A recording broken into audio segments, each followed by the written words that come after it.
Okay, hello everybody. Today I'm going to talk about what is, in my opinion, the greatest game of all time, Kingdom Hearts 2, and then with an asterisk we'll put Final Mix. Because most of these things do apply to the original non-Final Mix version, but like one thing doesn't, and I'll mention that when it comes up. But I just wanted to talk about the whole complete Kingdom Hearts 2 Final Mix game for the purposes of this thing. If you didn't know, Kingdom Hearts 2 is an action JRPG where basically you take the role of this kid named Sora and you go along with Disney characters, specifically Donald and Goofy for most of the game. And it's a crossover with Final Fantasy, which is also made by Square Enix, who made Kingdom Hearts, obviously. And it's a great time because mixing Final Fantasy and Disney, it sounds like a blast. So there's a lot of things that you could say to, kind of boost this game in other people's eyes. But today, I'm just going to talk about three things, which are story, music, and gameplay. So the first thing is story, and the first thing I want to talk about is character development. And before I start, do you guys have any ideas of a character in another universe who had good character development throughout their game? Does it have to be a game? Not necessarily. Okay, well, my favorite character development story is a classic Zuko from Avatar. Okay. And what makes his character development good? What makes it compelling? What makes it a good story? What makes it a good arc for him? It's satisfying, it makes a lot of sense, it fits well with the plot, and it's deeply emotionally interesting. Alright, good. So now I'm going to talk about how that fits into the context of Kingdom Hearts 2. So first up we have Sora, and throughout this game, unfortunately, he gets the least amount of character development because most of it happened in Kingdom Hearts 1 and Rechain of Memories, which was before it. But for him, he basically goes from this really ignorant, kind of lame kid in the first two games, and now he's kind of cocky, and he's a very strong person. He has a lot of abilities, and now he's a lot more confident in them than he was before, and that's sort of necessary for the plot because now he's facing bigger, badder enemies, and he needs to believe that he can do it. So from the previous games to this game, now he has a more developed sense of confidence in his abilities. And also, he struggles with the idea of helping the enemy. So throughout this story, it is revealed that he's actually helping the enemy by killing the enemies, which are the Heartless, throughout the Kingdom Hearts series. And whenever you destroy a Heartless in Kingdom Hearts, its heart goes up, floats away, and what's actually happening when he does that is that it's feeding into Kingdom Hearts. And Kingdom Hearts is in multiple different entities throughout the story, but for the purposes of Kingdom Hearts 2, it's this, basically it looks like a moon, and it's created by the main bad guys of this story, which is Organization 13. And so whenever he kills a Heartless, he's helping the enemies by creating Kingdom Hearts for them. And he's like, well, if I'm helping the enemies, then I shouldn't kill any more Heartless throughout this installment. And then he struggles with that idea for a few worlds towards the end of the game. And then eventually he comes to the conclusion that helping people is more important. It's the most primary objective that he should have.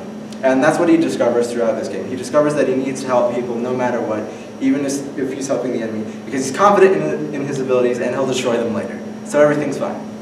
And then we come to Riku, which is a main character in other games, and in this one he's kind of like a sub-main character, I guess you could say. And I think he goes through the most fleshed out arc throughout this game.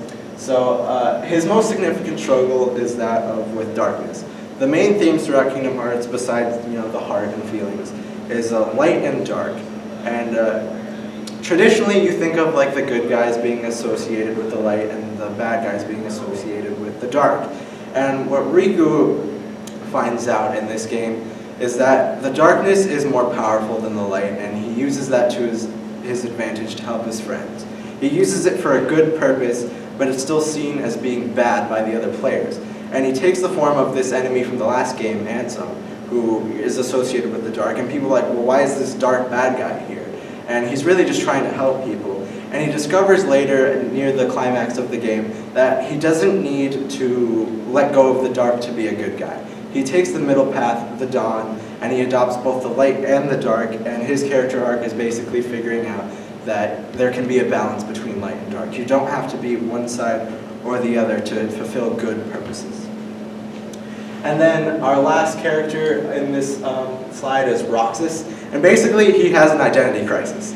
So he is the nobody of Sora, which basically means Sora got turned into a Heartless, and then sort of like part of him became something else, and that is Roxas. It's very confusing. I could take a whole nother presentation to talk about just the story of this game, but just like accept that he is a part of Sora after being turned into a Heartless, and he wants to believe that he is nothing but himself. And over the course of this story, he begins to sort of accept that he is a part of Sora, and like he gets very angry many times because he's like, why does Sora have what I don't? He has friends. He has the ability to be a real person. Nobody's aren't actually real. And he's like, why can't I have that? What makes Sora more special than me? I should be able to have my own identity. And throughout the story, he basically accepts, okay, I have this place was given to me, and I'm just going to accept that I'm just a part of Sora. And it's basically a self-acceptance arc. And yeah, all these characters go through small little arcs, and it's very emotional, especially for Roxas' story, because of how frustrated he gets with himself. And there are multiple parts of the game where if you're a first-time player, you're probably gonna cry because like you don't understand like why Roxas, like he's a good guy, but he doesn't get the things he deserves. And yeah, that's basically the character development part that I wanted to talk about. And next we have compelling villains. So in any story, not just video games, it's very important to have a compelling villain. You want to believe that the villain's motivations are in some way justify their action. And that's what you have with the villains of this game, Organization 13. A lot of these guys actually died in the previous games, but there's still a bunch of them around. So these are mostly the villains of this game. And their main motivation is, because they're all nobodies, is that they want to get a heart. Nobodies don't have hearts, and their objective is to get a heart so they can feel again and be real people again, like they once were. Because they were turned into a Heartless, they were once real people, and now they're not, and they want to get back to their whole state. And you feel sympathy for them because of that. Like they don't have control over what happened to them. As it's revealed in the backstory, they were actually tricked by our main dude, Xemnas, who is the nobody of Xehanort. And he turned them all into nobodies. They don't know that, by the way. But like they were all tricked, and they're just like, well, I'm a nobody now, I want to be real again. There's no reason that I shouldn't be real again.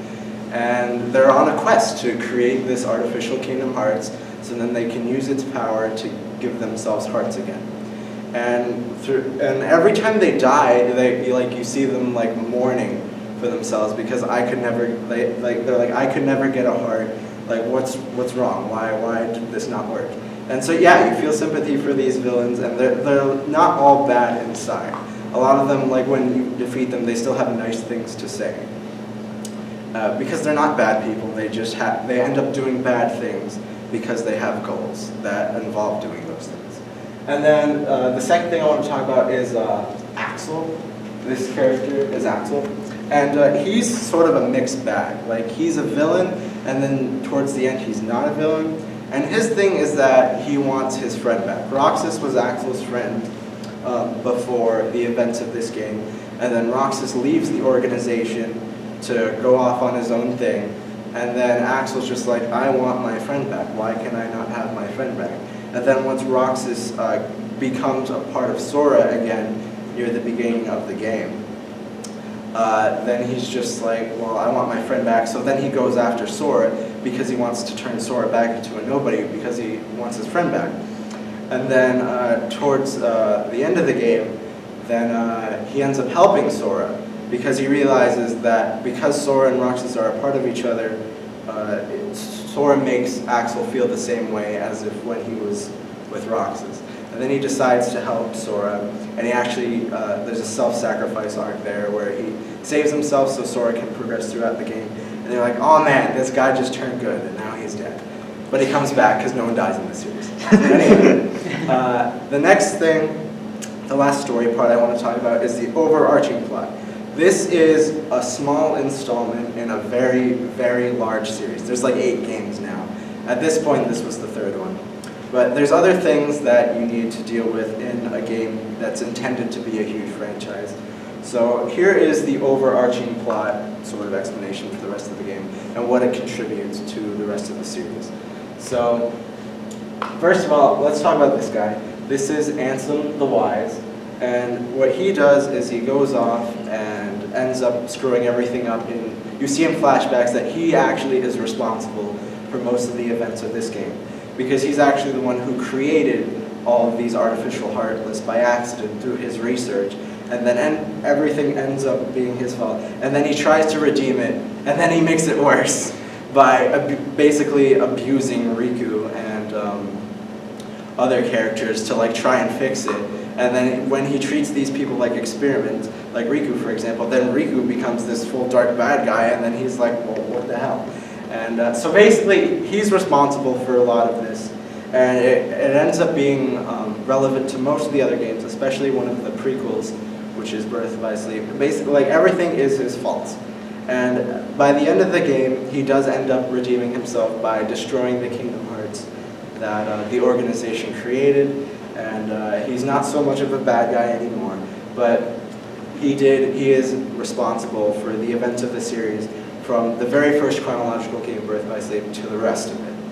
And then we also have the theme of the heart, like what is an actual heart in the Kingdom Hearts series. In Kingdom Hearts 1, it's kind of just glossed over, and in this game we sort of reveal that a heart is what enables you to feel emotions, and that without a heart you're not able to feel those emotions. And that's why the Nobodies and Organization 13 want to regain their hearts by sort of building Kingdom Hearts, because they want to feel, they want to be real people again. And then we have Xehanort. So Xemnas is the Nobody of Xehanort, and we don't get much information in this game, but with the information we do get is that Xehanort was the apprentice of Ansem the Wise, and basically a lot of people in this game are Xehanort. There are a bunch of copies of him, basically. Xemnas is Xehanort. The main bad guy of the first game, whose also name is Ansem, he's also a part of Xehanort. And Xehanort is just like spreading his being all over the series, and he ends up being the main antagonist of the series as a whole, as is revealed later. But this sort of foreshadows that by showing the backstory with Ansem the Wise and Xehanort's creating research. And Ansem sort of casts Xehanort aside. He's like, I don't care about your research, it's irrelevant. I'm concerned about making these heartless. Or, well, by accident. And then because he cast Xehanort aside, then Xehanort was like, okay, I'm going to be a bad guy now. And then he ends up doing all this stuff. And it's revealed in another game that he is actually someone else. And it's very complicated, but this game just sort of shows what's happening and foreshadowing on that that's your real bad guy right there. So any questions or comments on this really confusing story? Nope? Okay. Have you seen it? Is there a donkey video on this? I think so. There's like a lot of videos on YouTube that explain this whole thing in like 40 minutes. It's complicated, but I still like the story because it's emotionally riveting. It has its ups and downs, and even though it's convoluted, it still seems like a very interesting story, and there are a lot of layers to it, and that's what I like about the story of this game. And so next I'm going into a very short segment on the music. I lied. There's actually more story. Okay. Yeah, I just want to take a minute to talk about the climax. The climax of the story is usually the most important part of the story. It shows you like what everything was leading up to, what's the resolution, why is all this happening, and so our climax here, at the end of the game, everyone goes to this one last world. The game is divided up into worlds, by the way. That's the sort of level thing. And the final world is the world that never was, which is basically the stronghold or the castle that Organization 13 lives in, and that's where Kingdom Hearts, the artificial Kingdom Hearts, is being created. And so the climax of this story, after everything else gets resolved and put away, is that Riku and Sora get back together. Throughout this story, Sora was looking for Riku. That was his whole big deal. That's why he's on all his adventures. That's his motivation for basically what he does in the story. He's looking for his friends to get back together, then reunite and go back home. And so once they get to the world that never was, they go to fight Xemnas. After they kill all the other Organization 13 baddies, you have the final boss, Darth Vader. I mean Xemnas. So they have like this whole huge fight, and it's a great time. And then it's just epic being able to be back with your friend that you didn't have in the first game. In the first game, Riku was sort of more of your enemy, and in this game, now you're friends again, and now you get to fight together. And even at one moment, you get to fight as Riku, which is pretty cool.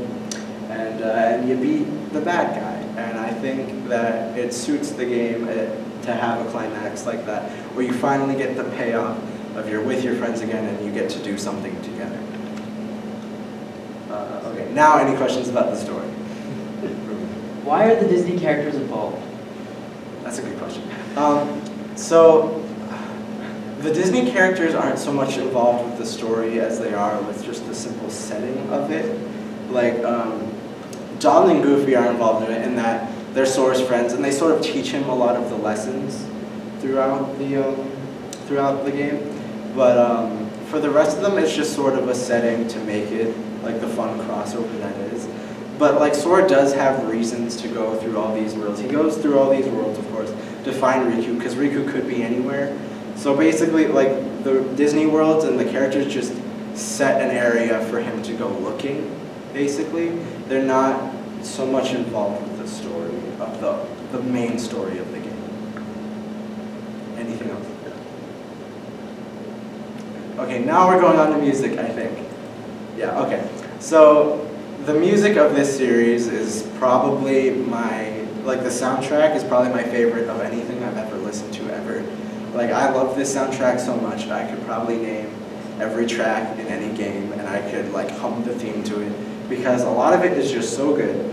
It's composed by Yoko Shimomura, and she's on the games she's worked on, everyone, it's pretty much universally like appraised her for these great soundtracks.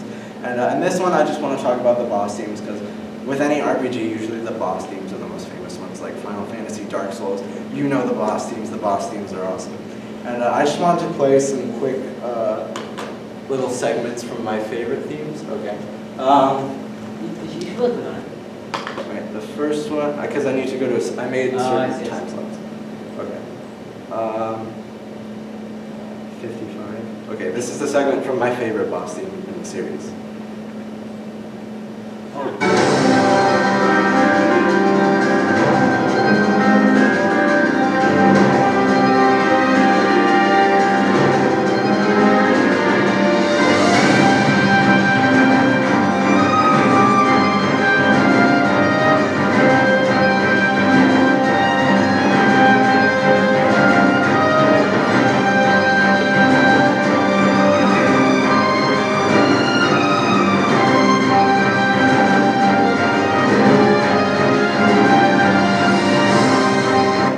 That's the first example, and the second one I have is this one, 25.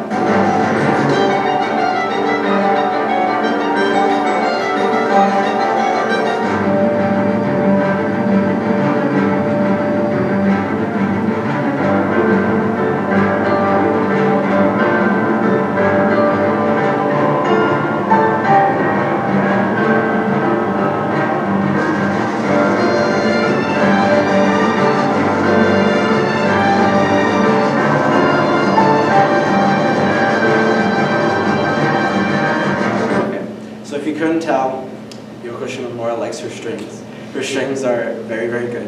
And like the good thing about these boss themes is that they make things seem really intense, and that makes it seem like there's stakes. Like you have to fight as desperately as you can to defeat these bosses. Like especially in the first one, it just sounds so intense, and I love it. And that's probably my favorite part about this game is the boss themes. And next, I just want to bring up some leitmotifs, which are like the themes of certain characters, and these reoccur over the course of the game. Here's one for Roxas. I'll just go to like the minute mark.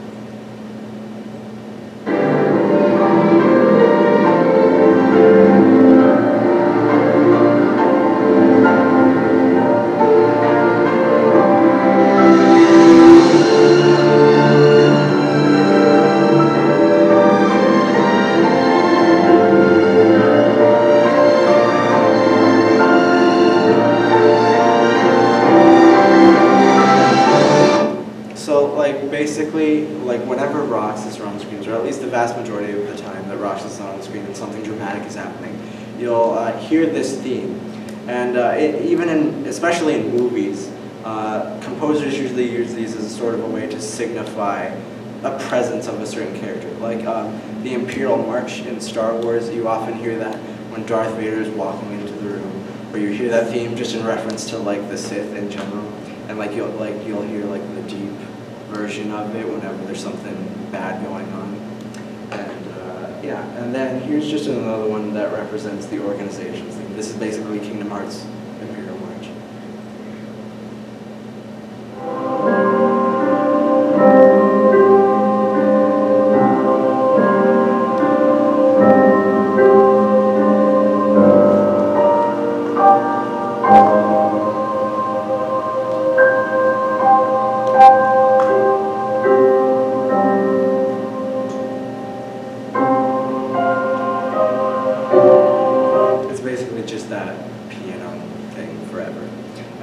It's just a way to like sort of nod to these characters and their themes over the course of the story. And I just think it boosts the soundtrack so much when you have composers actually putting that much attention into every scene, that they'll take the time to put these themes in when it's appropriate. And now, any questions about the music?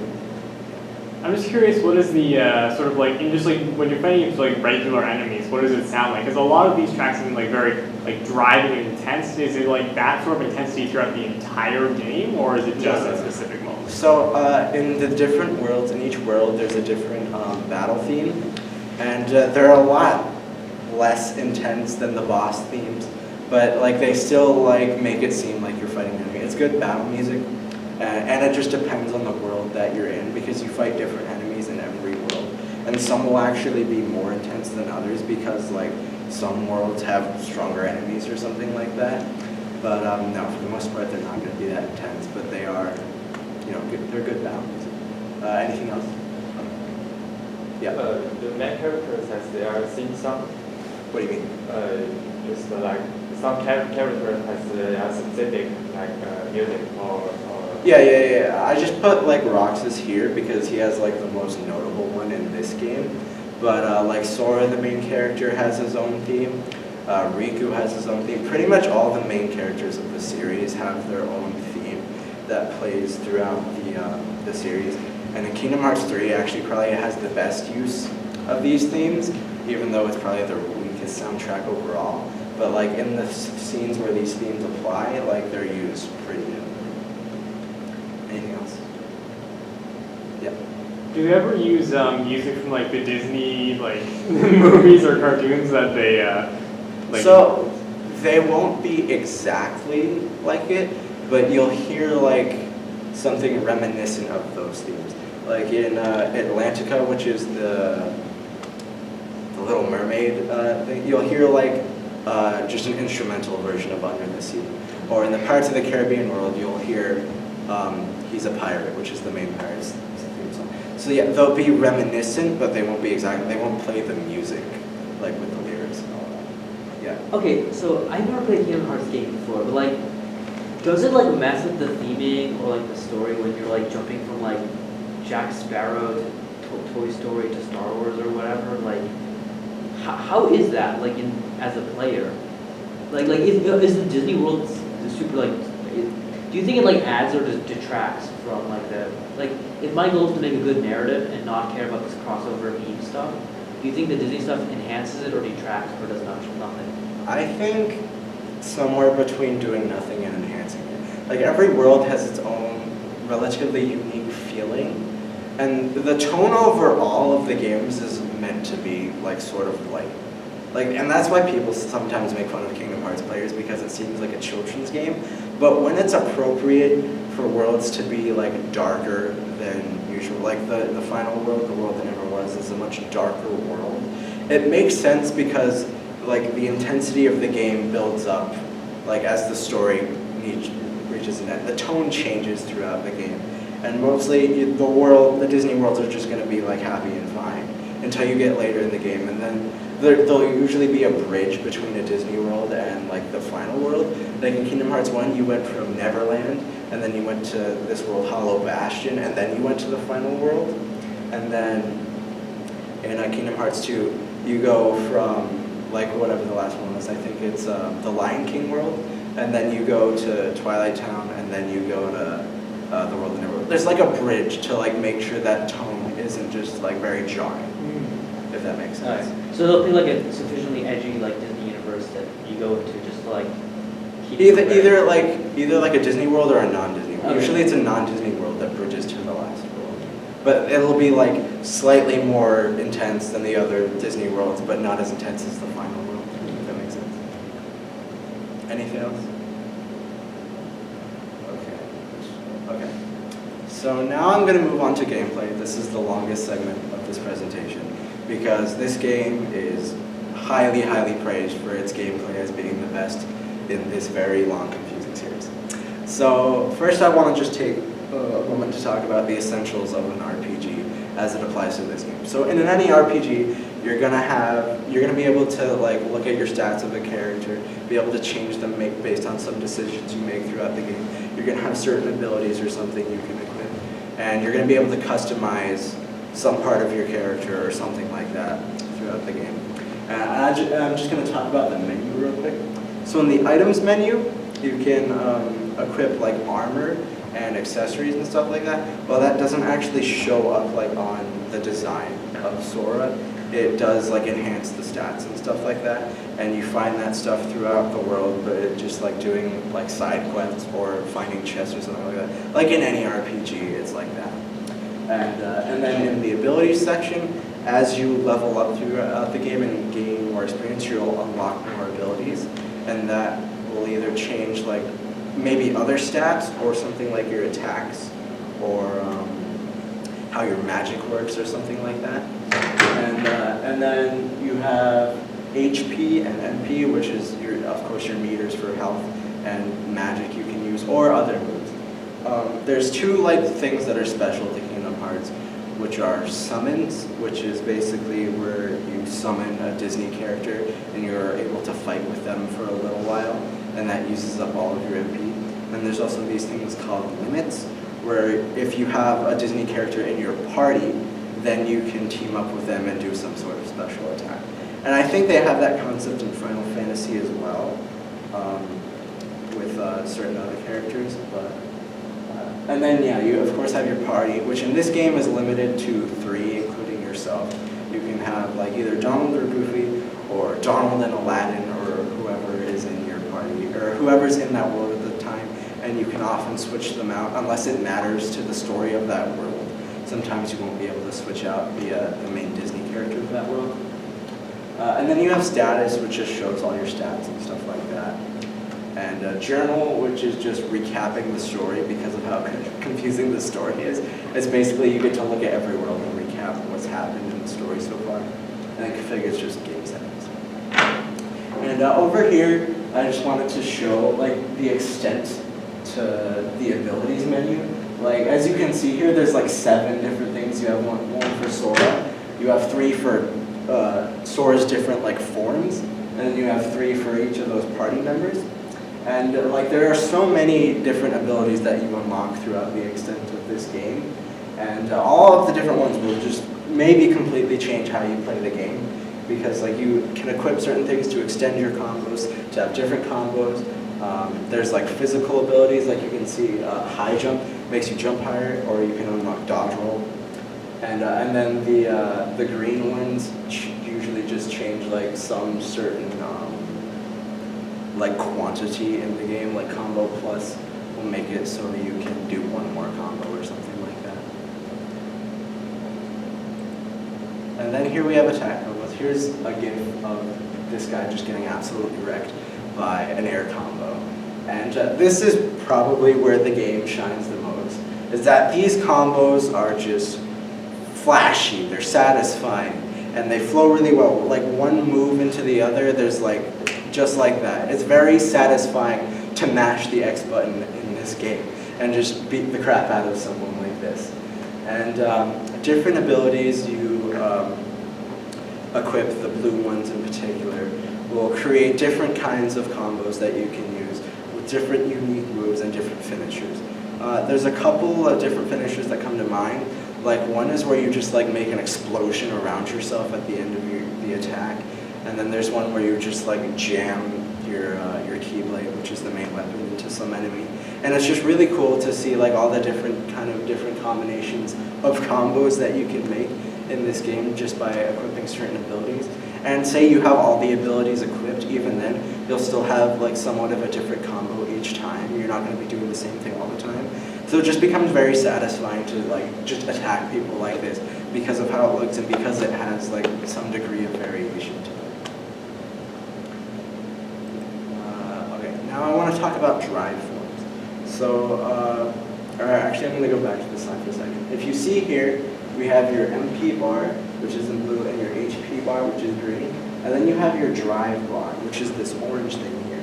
And what this drive bar allows is for you to have different forms for your main character, Sora, which have unique different ways of attacking enemies.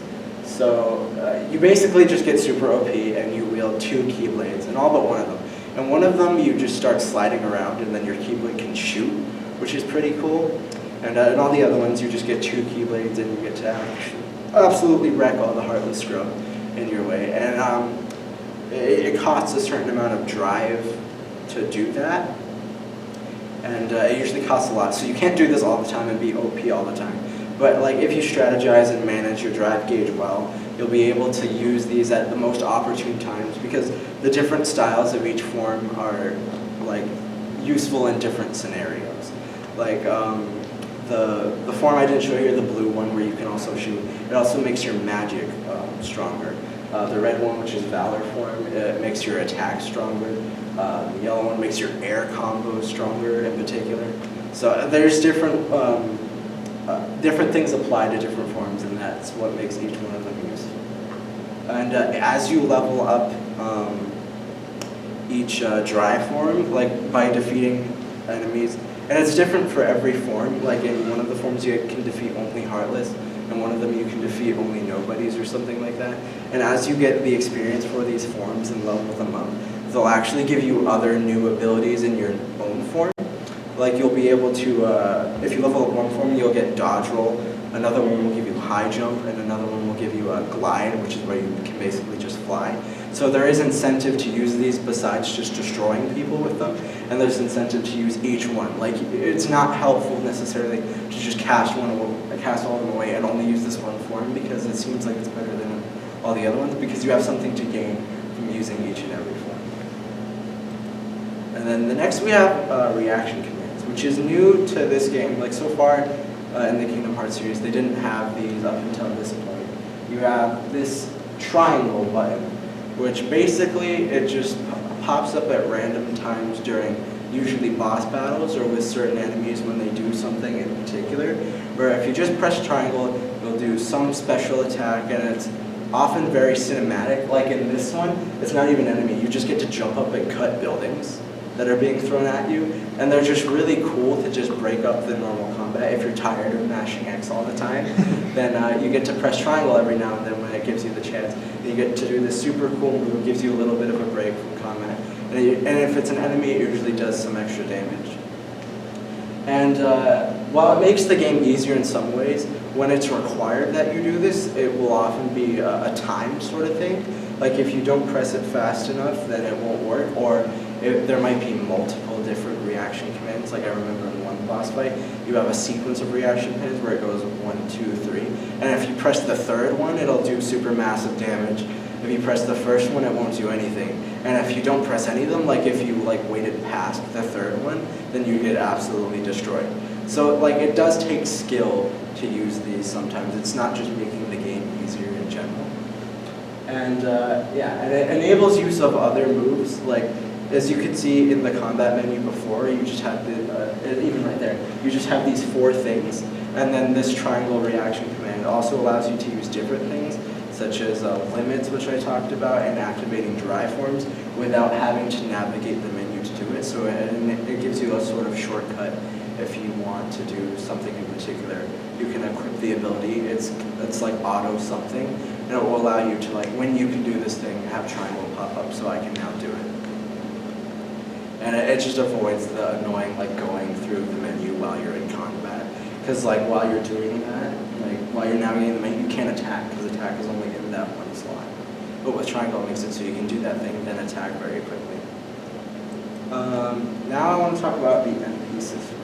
If any of you played the games, at least Kingdom Hearts 1, Kingdom Hearts 1 had a very garbage MP system where it was kind of OP in a way, where using Cure, which you could use to, like, heal yourself, would only cost like one small portion of the bar, and it would make it very, like, easy to heal yourself in certain instances.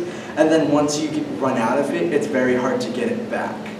So you would basically, like, you'd be able to heal yourself forever until you ran out, and then you're absolutely screwed because then you can't use any kind of magic. You can't heal yourself. And the developer's way of fixing it in this game is they have this bar where basically using certain different magic will use a different amount of MP. It's not all different magic, like stronger ones won't use the same ones as a weaker spell. So it allows you to, like, sort of manage your MP usage by using your MP in a way such that you're not just immediately running out of it or using it on things that aren't as useful. And you can also tell if you're about to drain the bar, if you're about to run out of MP. Like if using this move will drain your MP, it'll show up as orange. So you have, like, sort of a visual cue. Okay, I'm about to run out of MP. Maybe I should save this part of the bar to use a cure. Because even if you're about to run out, you can still do any spell if you have any amount of MP at all. And the reason why this isn't OP is because it runs out. And after that, you have to wait for it to recharge. No matter what, it will recharge, so you're not absolutely screwed after you use some sort of spell or whatever. Because it will recharge after. It goes, like, pink or whatever, and it has to fill all the way back up before you can use anything else. You can't use it while it's recharging, and that makes it, like, so you have to sort of strategize with your use of MP. And it makes it, in a way, like, easier in some areas, harder than others in the previous game, and it just feels a lot more balanced than in Kingdom Hearts 1. Okay. And now I want to talk about level design and So question about the MP stuff. If you have a little sliver left, I can still use, like, a really powerful spell to, like, drain. So, like, is the strategy to like efficiently use MP to just use your really powerful spells on the tiny amount left, because that saves MP? Usually that's what you would use your less weaker spells like fire or thunder to, like, get that MP very close. And then you maximize MP usage. Like sometimes if you're, like, in a little spot, then you have to use cure and use all of your MP. But, like, normally if you're not, like, facing a really hard boss, there's ways to strategize your MP usage.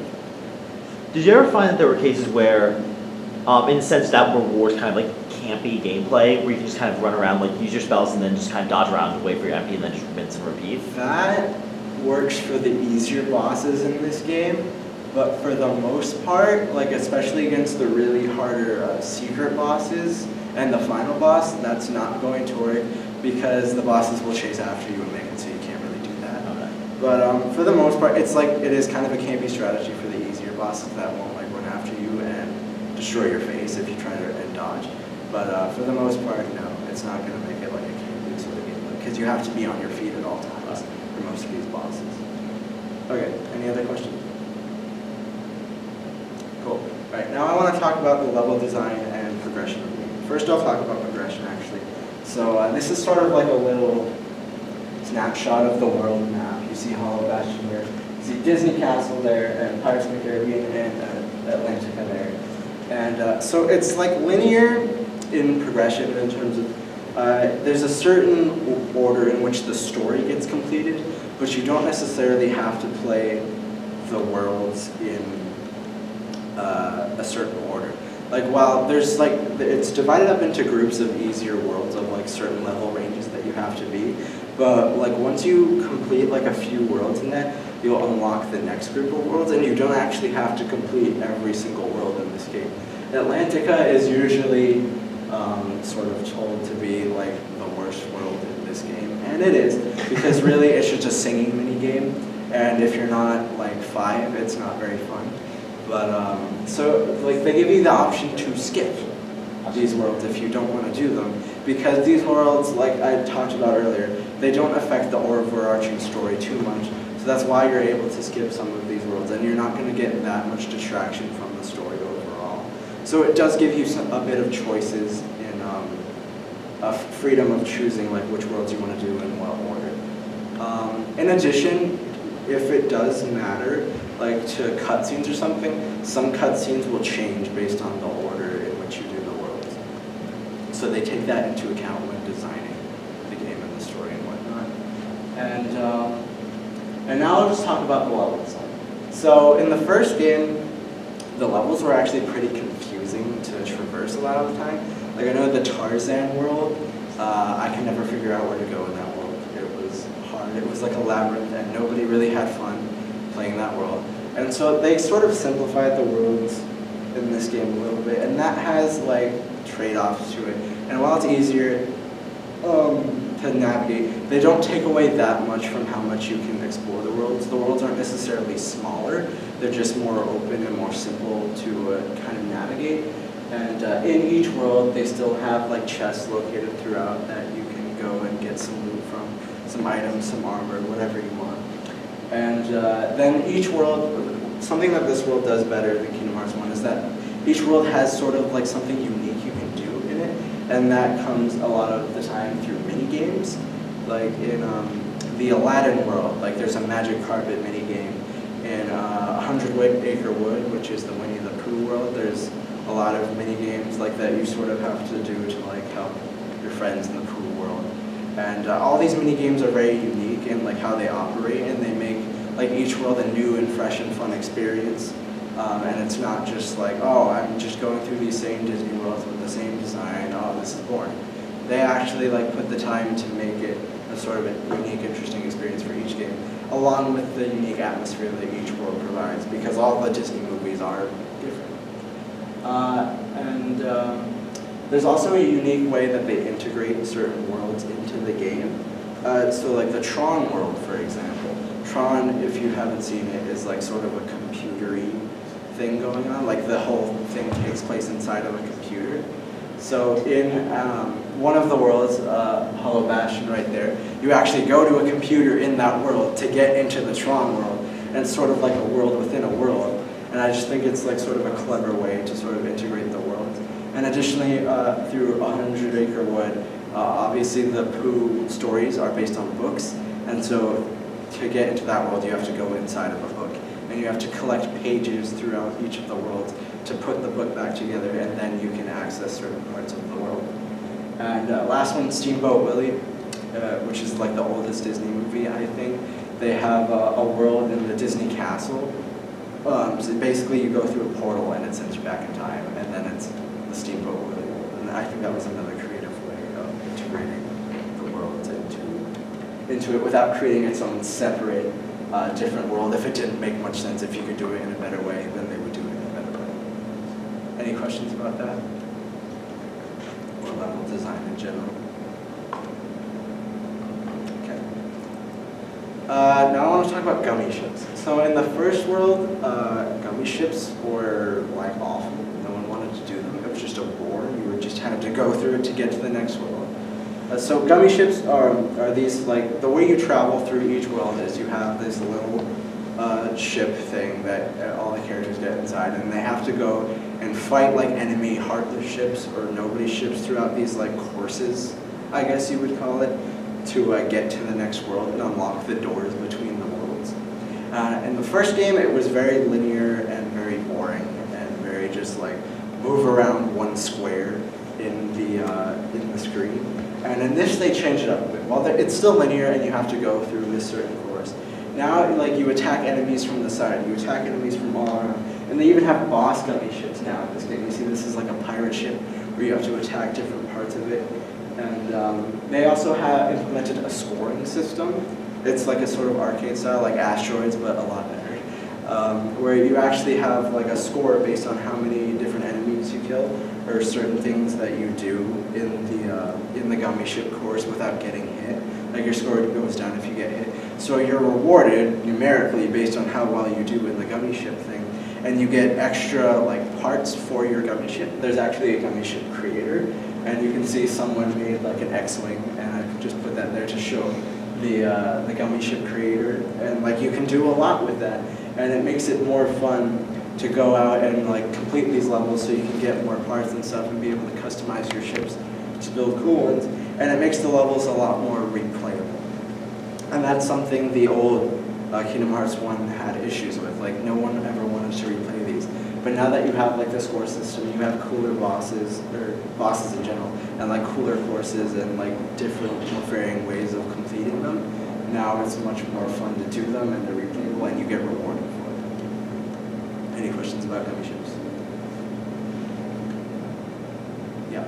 So how does the game, like, because you sort of explained like all the different worlds and mini games and stuff, like how does it integrate them in a way that makes it like not like discrete? So like between each world, like in before you unlock a world, there's this door, and like once you like go to the door, then they have these gummy ship sections where you go through them, and then after you complete that, then the door is unlocked and then you can go to your world.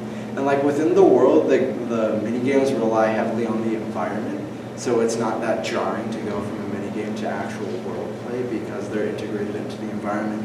And like these make sense because like outside of the world, you're in the spaceship looking at the world, and then to get to the world, you actually have to defeat enemies like in your spaceship, and then you can get to the world. Does that sort of make sense? And now we have the bosses and the balance. Most like balance doesn't really relate to the heartless or normal enemies so much because they're for the most part easier to beat and just give you experience. But I want to talk about the bosses real quick. So most of you, some of you probably know who this guy is. That's Sephiroth from Final Fantasy VII. And in the Kingdom Hearts series, he is infamous for being the hardest boss in... Wait, Sephiroth is in Kingdom Hearts? Yeah. Yep. Cloud's in Final Fantasy. Cloud's in Kingdom Hearts. Yep. Why? Because it's a Final Fantasy Disney crossover. See, in the original Kingdom Hearts 2, not the final mix version, Sephiroth was the hardest boss, and in Kingdom Hearts 1, he was also the hardest boss.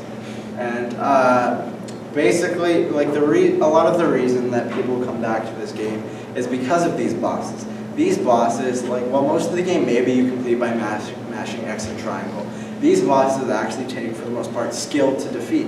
You need to be able to guard, to dodge, to attack when it's most opportune. If you attack at certain times, you're going to die, like, immediately. Like, I know, like, when you begin the boss for Sephiroth, if you don't have your timing right, he'll immediately kill you in one hit. Like, there's like a reaction command that you have to hit really quickly, and if you don't hit that reaction command, like the very first time you play Sephiroth, if you didn't know it, you would die. You will die playing against Sephiroth. So yeah, like Dark Souls, the appeal for this game is that it's hard in certain areas. And then here I show like Sora's kicking the crap out of him right now with Stitch. But that's Lingering Will, and that is, in my opinion, probably one of the hardest bosses in any video game ever. There is actually a glitch that was figured out a while ago, where you could take off all of your combos abilities and then just use one hit on him each time, and he would never be able to react, and that's sort of known as like the cheese way to beat him. But assuming you're not like a dickhead and you don't do that, then he is easily one of the hardest bosses, at least in the Kingdom Hearts series and maybe in all of RPGs. Wait, why is he so hard? What? Why is he so hard?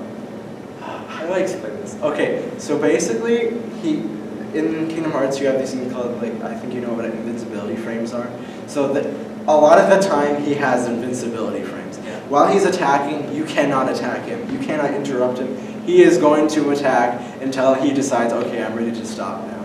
And like, if you try to attack him while he's doing those moves, he'll just do it again. So basically, you really have to wait for him to like have like a very split second of not having invincibility frames, and then you're able to attack him again, but it's only for a very short period of time, and then he'll go right back into another attack, and he'll wreck your face off if you're not prepared for him to go into that attack. And his attacks are often very hard to dodge. They require very precise timing. There's one where he turns like his keyblade into a bow and arrow, and when he shoots you with it, you get like locked in this sort of thing, and it's very hard to dodge that bow and arrow thing. And if you get into that thing, it's very easy to kill yourself because it like screws up your command bar. But yeah, he's a very hard boss. You should look up a video of someone beating him. It might not look like they have a lot of skill watching someone beat him, but like believe me, it takes a lot of effort. I probably have like at least 100, 150 deaths, maybe even 200 against this guy on my standard mode thing. Not my highest difficulty mode, just my standard mode. I wasted a lot of time trying to beat this guy. And then I just want to talk about how some bosses are like really creative in this game. In Kingdom Hearts 1 mostly it was just like whack them until they're dead. In this game they try to like mix it up a little. So like in this guy, it's sort of more like a time-based battle. He's known as like a gambler. That's sort of his powers. He has powers over time and like gambling and mini games and stuff like that. So in this boss, it's basically based on time. And whenever you hit, they like run out of time. But even like while they're not being hit, the time goes down. And then every now and then he'll like activate these like he'll give you some reaction commands to go into like very short mini games, like just with the command bar. You have to like hit a certain command bar on time, and that will drain more of his time out. And like in just this boss in particular, it takes like a lot more skill than just whacking and hacking at him. You actually have to like think about the time and make sure you don't run out of time and try to get his time to go out faster than his. And there's some other ones like there's one the Pirates of the Caribbean world. You fight the boss Barbosa. He's the main bad guy in Pirates of the Caribbean. And basically, there's this Heartless that he's a buddy with, and that Heartless like makes it dark around him. And if you don't know, if it's dark, they can't be hurt because they can only be hurt at least in this game when they're skeletons. Because you know in the movie The Curse of the Black Pearl, there are only like skeletons in the light. And like in this game, the gimmick is in the light you can hurt them, and in the dark you can't. So their way of like sort of making a boss out of that is making a Heartless that helps make it dark until you defeat that Heartless. And while that Heartless is like alive, you can't hurt him because it's dark and he's not in skeleton. Okay, that was the end of gameplay. Does anyone have questions about gameplay before I just finish this up? Yeah. I feel like in general, it's kind of intimidating that they have so many different features and like content. Yeah. How would you, since we are a game dev club, Yeah. how would you say like, how do we look at that as like low budget people, like in terms of what can we like take away or emulate? So like, I think the takeaway of this is like, obviously this is a high budget game. It's a very long game. For a normal person, it's probably like a 10 to 20 hour story or something like that. And obviously we can't do that as low budget game developers. But like the key takeaway of this is I think to make variation in your game, to make it replayable. Make it so that not everything is the same. Make it so that you're not doing like the same things all the time, so that it becomes boring. Don't make your game rely on just the story to make it interesting or playable. A lot of games sort of suffer that. Well, they have a very interesting story. It's not very fun to replay because the story is like the main thing you get out of it, the main enjoyment you get out of it. And so I think it's important to make some sort of variation in your gameplay, even if it's not on the scale that Kingdom Hearts 2 can, so that you make a replayable game, a game people want to buy so that they can play it on and off again and replay the whole game, not just for the story, but because it's a fun game to play, if that makes sense. Anything anything else about gameplay? Yeah. There are so many characters in this game, so how do they just make balance of all of these characters' abilities? Is like Mickey Mouse more powerful than Donald Duck? So like the way it works is that you can only play like yourself as Sora, as the main character for most of the game. And then you have these party members that assist you. And for the most part, the party members aren't that helpful. And the balancing thing is that they aren't helpful to begin with, so it doesn't really matter for the most part. The main gimmick of the party system is that you usually give them items so they can heal you, or they like soak up more damage than others. Like Goofy is like sort of a tank, he has a shield, and so he takes less damage than others. And so it's useful to have him as sort of like a meat shield versus like someone like Donald, who has very low health and like is mainly an offensive party member. So like it doesn't really matter who's in your party so much. It's not going to make or break whatever enemy you're defeating. But yeah, that's basically what I have for that. Anything else for gameplay? Awesome. Okay, now I just wanted to talk about Kingdom Hearts' place, aside from the story, its place as a whole for the series. It's a very large series at this point. It's 8 games, I think, and growing. And it was intended from the beginning that it would be a huge series, that it would grow more. And I just wanted to examine like how a sequel works. Obviously, like we're low-budget game developers, and we're not making sequels to games we have right now. But like if we were to join the game developer workforce or something, I just wanted to talk about how sequels work and stuff like that. So the most important thing I think for a sequel to do is take what the original work did and somehow improve upon it, somehow add to it. And so in Kingdom Hearts 2, as I explained, I compared a lot of the elements to Kingdom Hearts 1. And obviously, the important part is that it did build on what Kingdom Hearts 1 had and made it a lot better in most areas. And it made it made the story a little bit more convoluted. It was still interesting. It still added on to it. It set up for future games. And the gameplay was overall just a lot better. Everything was a lot better balanced. Everything, you had to think more when you're playing. In Kingdom Hearts 1, it was kind of an X-mashing game. This game is too if you play on standard difficulties, to be honest. But once you get into the higher difficulties, it requires a lot more thinking than Kingdom Hearts 1 ever did. And I think this game benefits from that. And then also the importance of a sequel. If it's going to have sequels to it, it has to leave room for more. And the way it does that, for the most part, is through the secret endings and just the ending in general. And here's like a little clip of the secret ending. You have these 3 mysterious guys in armor, and they have keyblades, and you're like, what? I thought only Sora and Riku and Mickey could use keyblades. Well, now more people have keyblades. And you're just wondering, like, why can everyone have keyblades all of a sudden? And it leaves questions that will be answered in future games. And so this particular secret ending set up for the prequel Birth by Sleep. And these are the 3 main characters of that game. And yeah, the secret ending just sort of sets up for other games. And Kingdom Hearts 1 did that as well. And so did Kingdom Hearts Rechained Memories. And that's just how they set up for stories. And to set up for new mechanics, like as you add more mechanics, obviously not everything in this game was balanced, and so there's always going to be room for improvement. There's always going to be things that you want to be different. And for Kingdom Hearts 3 examples, like I think the gummy ship was the biggest improvement from Kingdom Hearts 1 to Kingdom Hearts 2. And Kingdom Hearts 3 was like, well, these gummy ships are good, let's make them even better. And so they did that using this new system that people liked, and they just built upon that. And so I just think it's important, and you see that from Kingdom Hearts 2, that sequels shouldn't, like while they can hold alone as a game by themselves, like I would prefer to play this game by itself, like to any other Kingdom Hearts game, but yet still it sets up stuff for other games and it builds upon other games, and that's what makes it a good sequel and a good piece of a very large franchise. Any questions?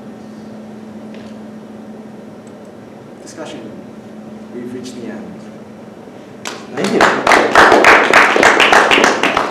If anyone would like to talk about the game, I'm open to answering any question Go, to Chair. or discuss? Yeah. Actually, I do have one question real quick. It's kind of like more of a general point, but it applies here pretty well. How do you think we should like judge games that are in a series? Because like, if we think about other games that are in the series, like for instance, like Birth by Sleep, Dream Drop Distance, Kingdom Hearts 3. Many of those have took some aspects of this game, and in some people's eyes, just objectively made them better and more fluid. So, in what way that can we still hold this game maybe higher than maybe some of those other games that just polished these aspects of the game even more so? A lot of what goes into that is thinking about this game in relation to the time it was released. And that applies to pretty much any game. For example, Zelda Ocarina of Time and Super Mario 64. Sure. Obviously, those games are not nearly on the scale that some games are today, and yet for some reason still we hold them as some masterpieces of video games, especially for that time. And just taking the consideration of video games in their time, Kingdom Hearts 2 was made in 2005 and released in 2006. And Kingdom Hearts 3, I would say, objectively, is probably a better game. It's way more beautiful, the graphics are better. The combat, there's way more features. Almost to a point that it's a little easier, or even a lot easier than Kingdom Hearts 2, and there are trade-offs to that.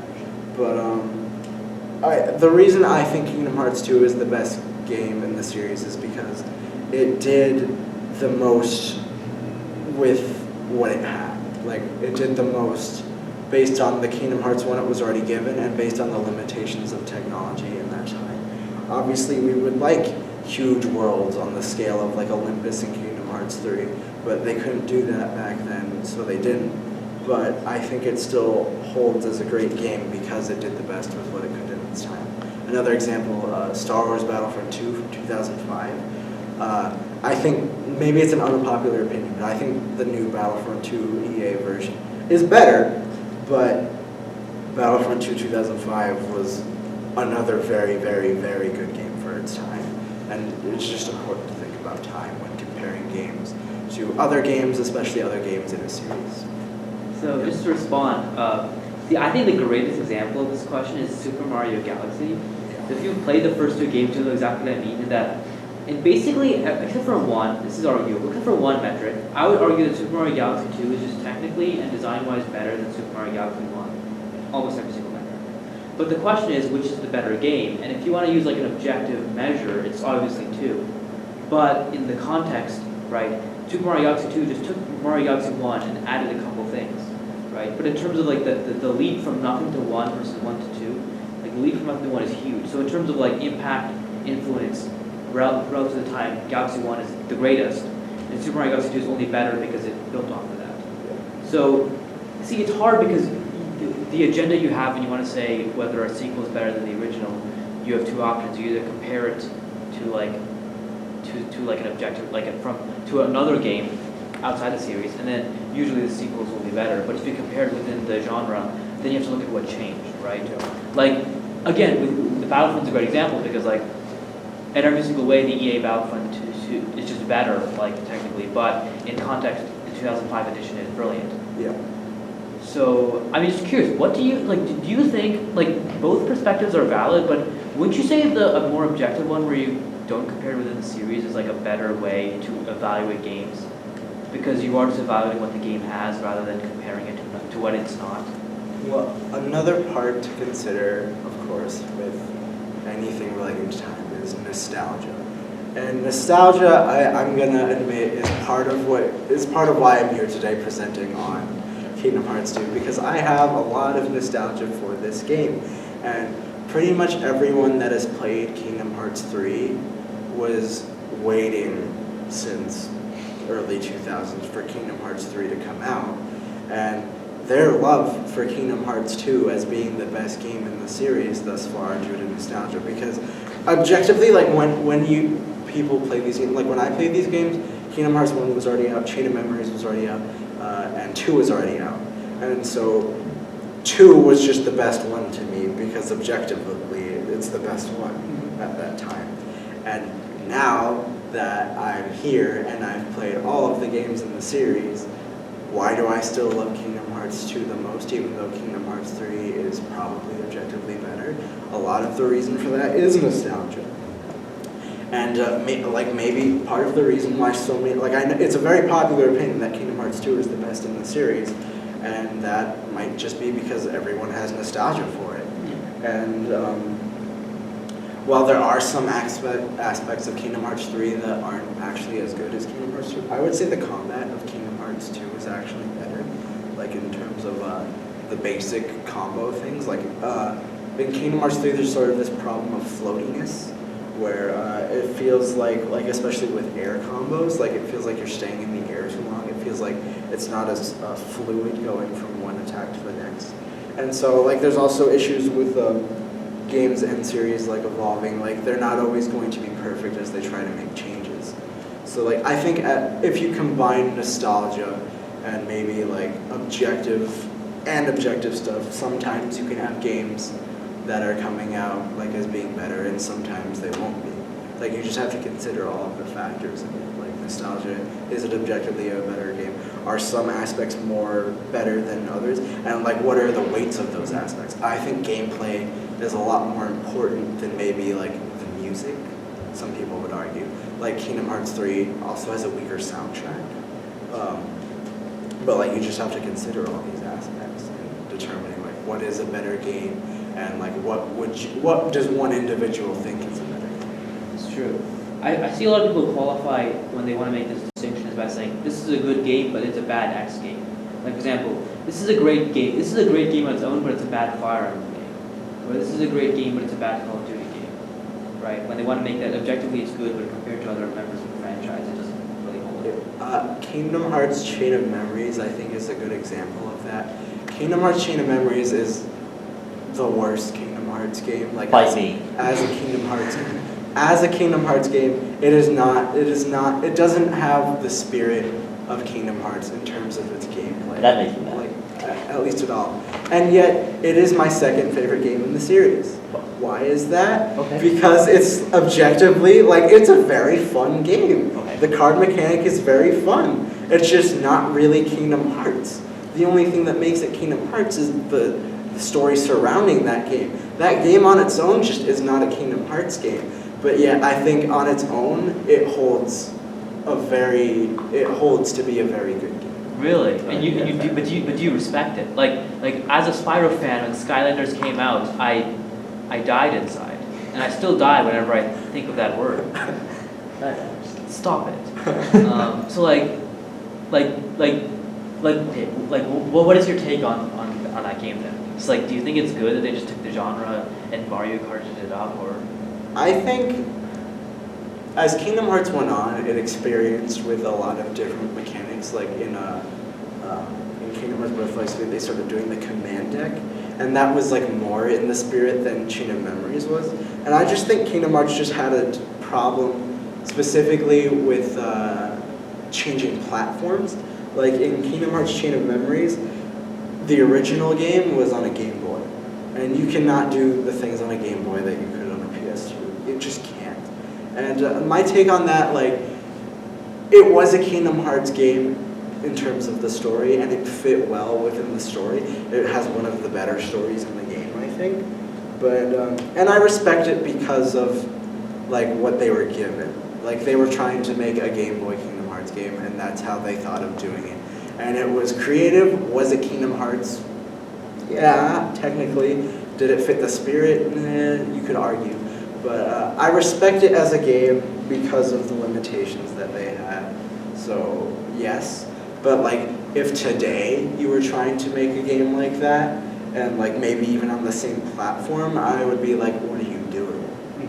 So, the other thing, there's a lot of variables you need to consider, I think. Everything you say also just random thought, but basically really applies to the Crash Bandicoot franchise. Yeah. And I mean, sure, no one wants to hear the deep lore of the Crash Bandicoot franchise, but Here, you tell us that. but the way the franchise evolved with games that either directly copy previous games or completely change up the formula to the point where this is barely recognizable as a Crash game.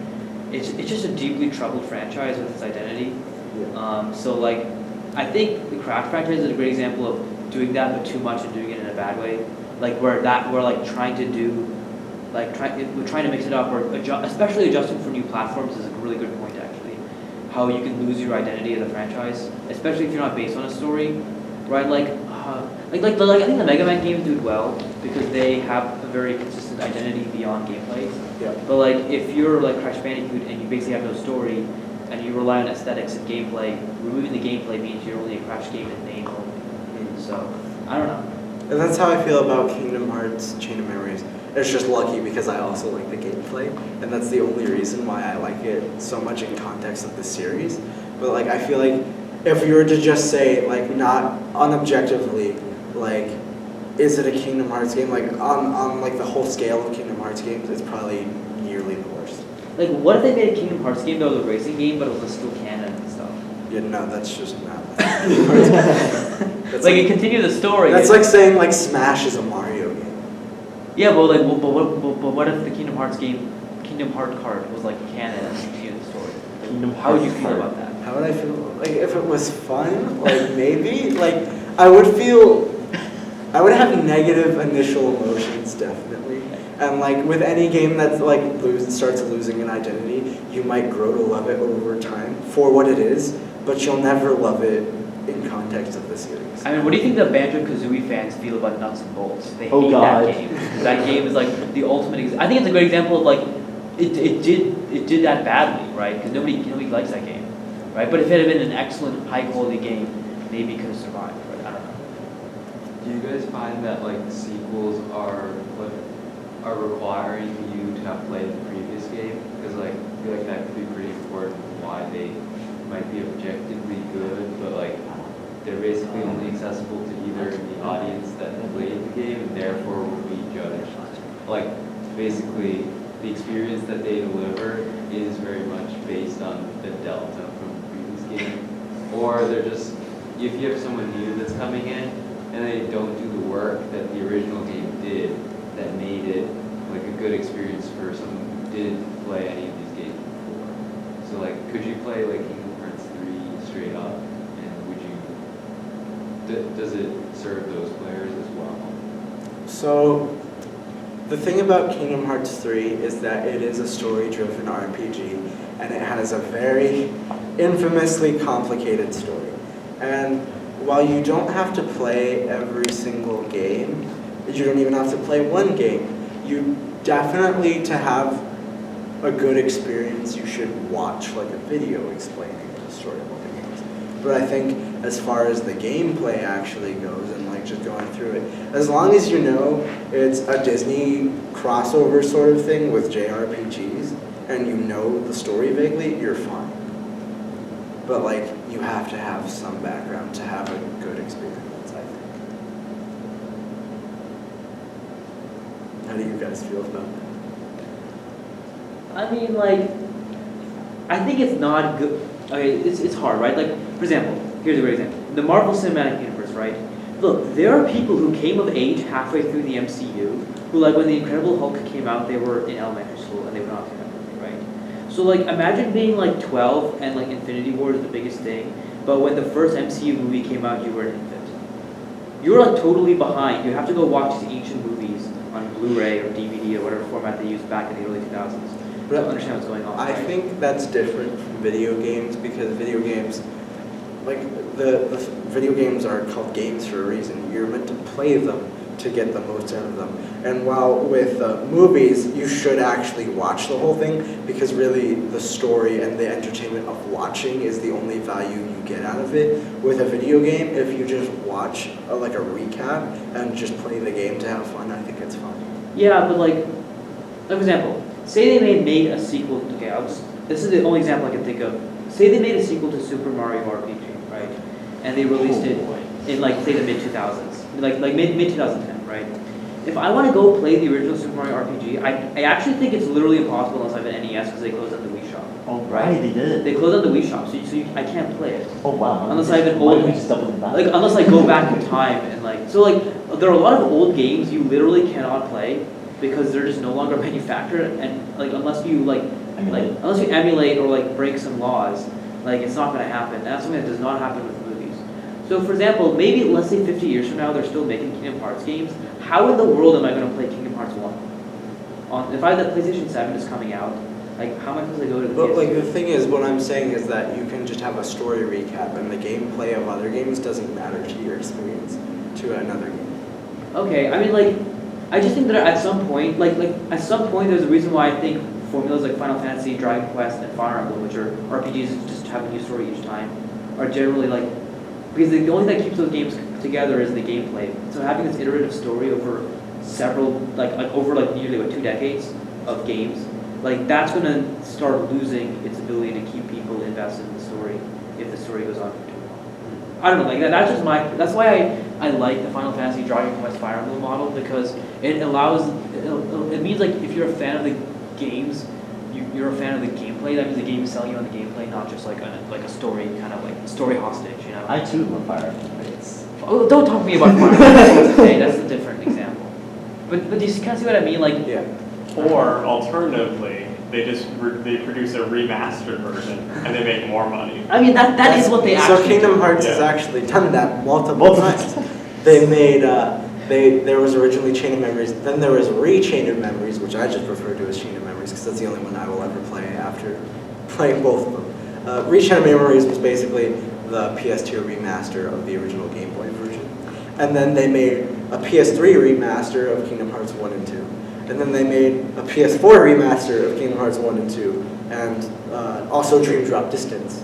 And they were milking on that to build hype, actually, for Kingdom Hearts 3. And I think part of the reason Kingdom Hearts 3 could be successful today is because they did those remasters, and people that wanted to play and get caught up could actually play and get caught up if they just had a PS4, which you need to play Kingdom Hearts 3 anyway. And then just played all those games that were remastered and were considerably better than those originals. When I talked about this game, I was somewhat specifically referring to the Final Mix version, which is the remastered version. And Kingdom Hearts 2, well, a lot of those things apply. Kingdom Hearts 2 Final Mix was better because a lot of the graphics especially were more refined, and there was more like post-endgame content. So the solution then is just endless remasters. Just Yeah. repackage the same game with the new graphics engine. I mean, it works. It does work. Okay, I concede. It's also more monetarily interesting for your profit line. Skyrim for the smart bridge.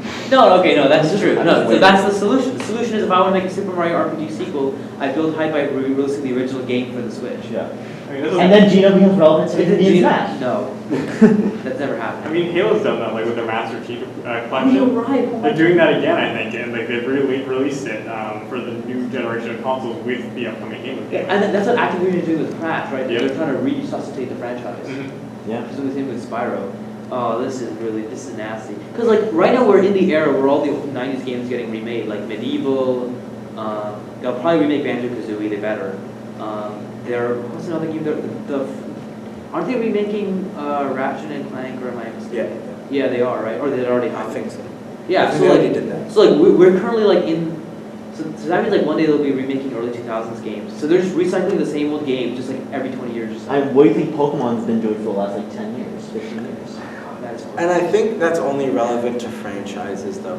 Like, I don't think they're ever going to remake, like, a Star Wars Battlefront 2, the 2005. Or like Call of Duty games. Because there's just no reason to do that. But, like, for these big franchises, especially the story-driven ones, like, there's actually reason to do that, and people will buy them if they want to get into the series. So it works. People will buy them even if they've already replayed them, because these are replayable games. Okay. I think there's another type of model of game you can think about when considering how sequels work between the two models we talked about, which is Ace Attorney. So it's a big franchise that's fairly interconnected, but every time a game references a previous game, which happens very often, the game doesn't really go into it. So it's like a surface level reference, which allows a feeling of interconnectedness in the game's universe and makes the plot seem cohesive, and that also makes fans happy. But if it's your first game, you're not going to be confused. It's like another option to think about when making sequels. The problem is it may not work for a really story-driven game like Kingdom Hearts, but it could work depending on the type of game you're making. Yeah. Yeah, that makes sense. How was another example of a franchise that does that? Oh, like the just surface level references? Yeah, it's on like Zelda or like Dragon Quest, which just redoes the world every single time, basically. With like minor, like basically 0 references.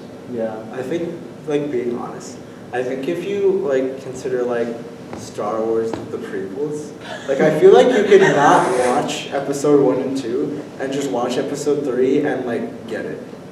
Yeah, but those aren't good movies. We don't want to use those as But they do have that sort of idea, though. I guess so. 4, 5, and 6 definitely not. But 1, 2, and 3, yeah. Like, the references to the other movies are very subtle, and that's also in part to a time jump.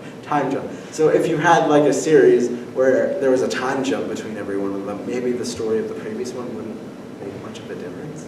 I mean, it would make a bit of a difference, but not that much. Like, you'd get more out of it if you played the previous game, but you don't lose anything by having not played the previous game. I guess that's like the whole goal of that kind of model, right? But, like, with these games... Sonic the Hedgehog. Oh, Generations. Wait, what? Sonic lore? Is this, are you guys memeing? I'm half memeing, but half serious. Is there actual continuity within Sonic games? Yeah! Well, I mean, Sonic Sort of. Generations was a game basically where they took all the previous games and they smashed it into one game. Yeah, actually, Sonic Generations is probably the best one. And yeah, it was actually probably the best game, unironically. Yeah, but even then, even after that, like, they have, like, references to, like, it's like some of the events of Pretty sure the last good Sonic game was Sonic 3. That's not true, okay. Oh, yeah, sorry, I forgot any If you Sonic say game- Sonic Heroes, I swear to The God. only any Sonic game that wasn't made by Sonic Team is a good Sonic game. Were you gonna say Mania? Yeah, that's Technically, Mania is the last good one, although I'm not a fan. It wasn't Yeah. made by Sonic Team. Yeah, I know. That's why it was good. But regardless, Sonic Heroes wasn't that bad. it's not a good game, but it's a fun game. It's a fun game, but not a good one. Okay, There's a difference. Sonic Discourse over. We're moving on. Okay, but can we actually think of like other games that use like the asymmetric model?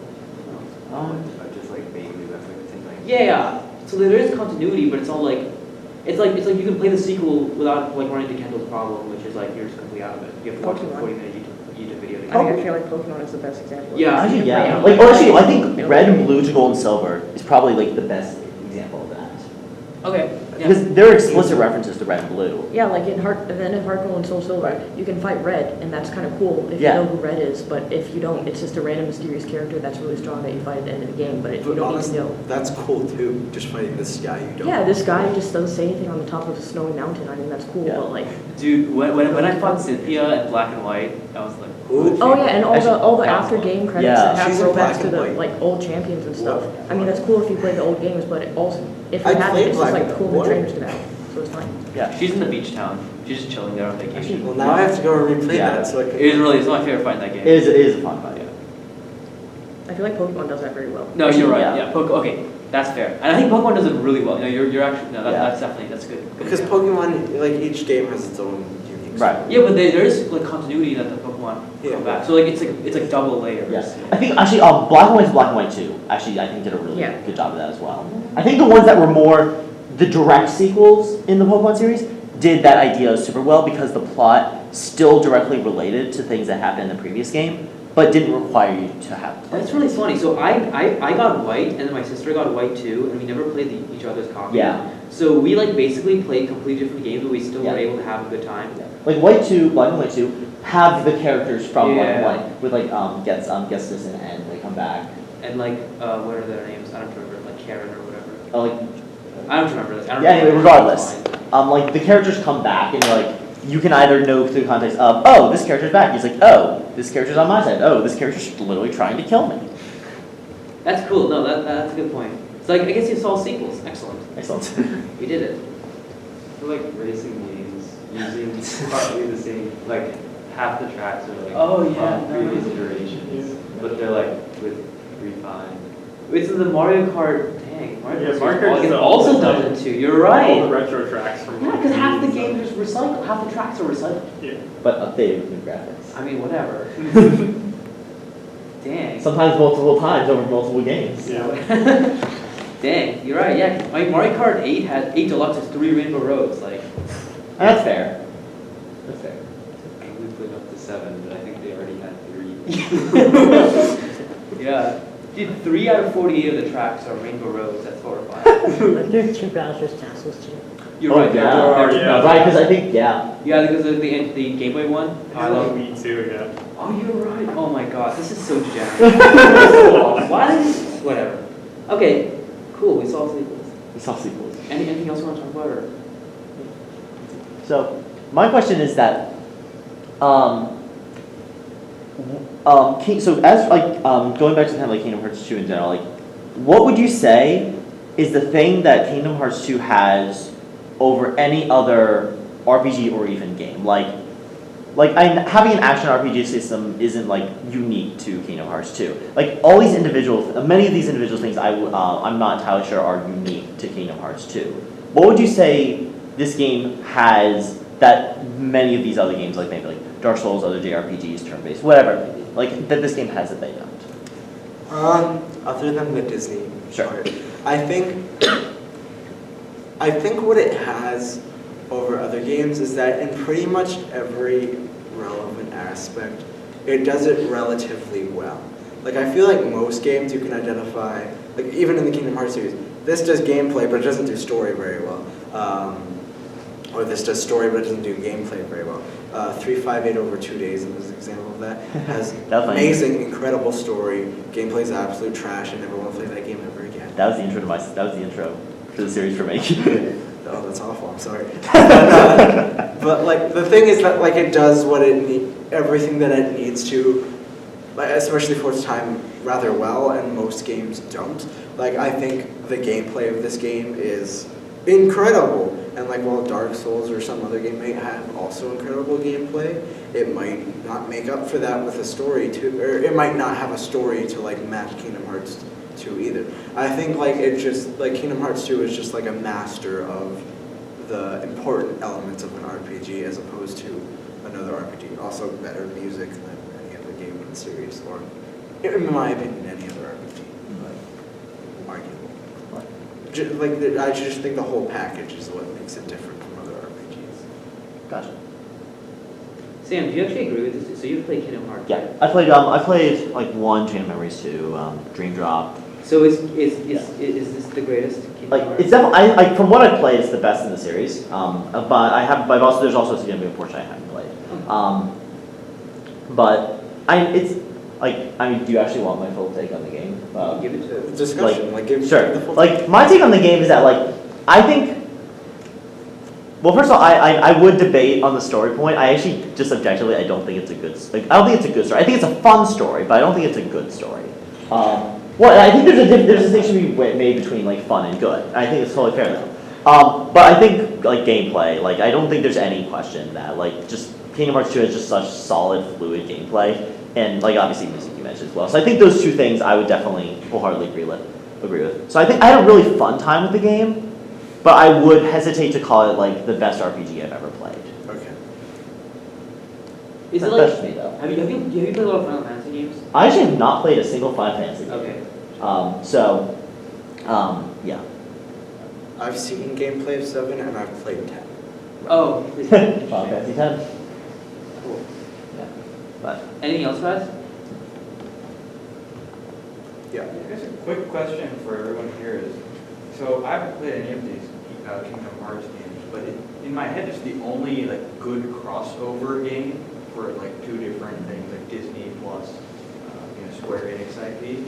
Are there any other like non-Kingdom Hearts things that are considered to be good crossover? Because usually crossover is like Mario and Sonic type stuff. hey, Mario Sonic Winter Olympic Games 2012. 2012 is a good game. What the one that's coming out recently, I've actually seen people say is genuinely incredible. Really? People love Yeah. the Tokyo 2020 one. Really? Yeah. Apparently it's really good. Okay. Okay. But Say. sports game aside, I will take this question because I have opinions on this. Oh, how about you want to talk I do about as well. Yeah, so I think the best examples of crossovers in video games are fighting games. Yeah. So Smash Brothers is the classic one, but also like Marvel versus Capcom, or like What's Lincoln Soul Calibur. Yeah, Lincoln Soul Calibur, like of all, like why? Or like there's another really good. I cannot forget it. It's Injustice has Mortal Kombat. Yeah. Or like Tekken crossing over with like Street Fighter or whatever that one game. I forget what it's called. Or like the one time that that like who are the people making the fighters? SNK. Yeah, SNK crossover with Nintendo. Wait, what? Oh no. Terry's in okay, well that's recent, but like SNK, basically like fighting games, since like the formula is generally translatable across all the different types of fighting games. Like you have a vaguely 2D-ish kind of with a bunch of different cool characters, and they fight each other. The fighting game genre lends itself really well to crossovers, and even crossovers with non-fighting game characters like Capcom, so like Mega Man and like the witch characters. I forget what game they're from. You know, like Morgan or whatever. I don't know which game she's from. And then also Marvel characters like Iron Man and Hulk would fight like Chun-Li. So I think that's another really good example of video game crossovers, but that's my submission. Yeah, Ben said you. I disagree. I think Smash Ultimate is my favorite crossover, but I think my favorite type of crossover isn't the fighting game. I'm thinking of Professor Layton versus Phoenix Wright. Yeah. Okay. That's fair. Yeah. I have a Professor Layton versus Phoenix Wright, Ace Attorney. I think in Smash, it is really cool how all the characters retain their mechanics from the games and references to the games. Like Mega Man has the ability to shoot while he's walking. Things like that. There's a lot of stuff. But it's a completely different style of game where the characters are only there because they're important. But in other crossovers that are more dedicated, like Kingdom Hearts or Professor Layton versus Phoenix Wright, it's the game styles themselves that combine. And that makes a really interesting experience that you can't get with fighting games.